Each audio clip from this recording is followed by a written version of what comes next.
نفتتح هذه السنة الجامعية بإجراء مقابلة شفوية لطلبة مسار المدرسة العليا للأساتذة طور التعليم الابتدائي بالمركز الجامعي مرسي عبد الله تيبازا.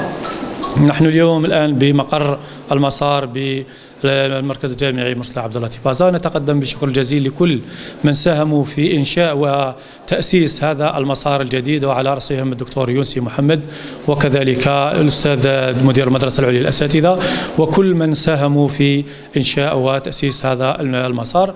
اليوم معنا طلبة المدرسة حاضرين معنا لإجراء المقابلة يحضر فيها مجموعة من الأساتذة المتخصصين، فريق طبي للمركز الجامعي مرسي عبد الله تيبازا، أشكرهم على حضورهم معنا لإجراء المقابلة الصحية، وأيضا تاليها المرافقة الشفوية التي يتكون أعضاؤها من عضو من مختص في علم النفس وعلوم التربية، وكذلك أستاذ من التخصص يعني في الأدب العربي واللغة واللسانية والتعليميات، وأيضا مفتش تربية من مديرية التربية لولاية تيبازا، وحضر معنا أيضا مفتشين معنا.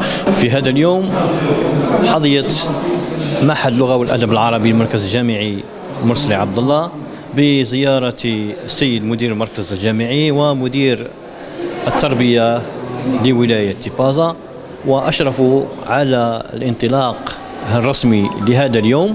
كما جاءنا ثلة من الأساتذة من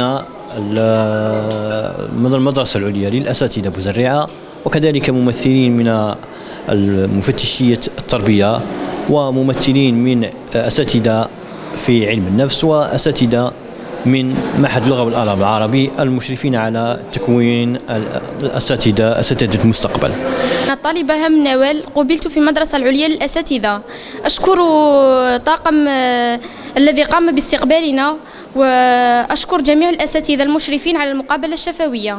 أتمنى التوفيق لجميع الزملاء. أنا طالبة سليمان سهام، قبلت في المدرسة العليا للأساتذة ولاية تيبازا، ولقد خضعت للمقابلة الشفوية اليوم، ولقد كانت مقابلة مشرفة، وأشكر الأساتذة على حسن معاملتهم وأسئلتهم الحسنة.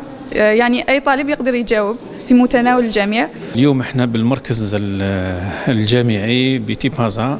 في الحقيقة هو حدث يبدو أنه حدث عادي، لكن هو عنده أبعاد اجتماعية، أبعاد على مستوى البيئة التعليمية.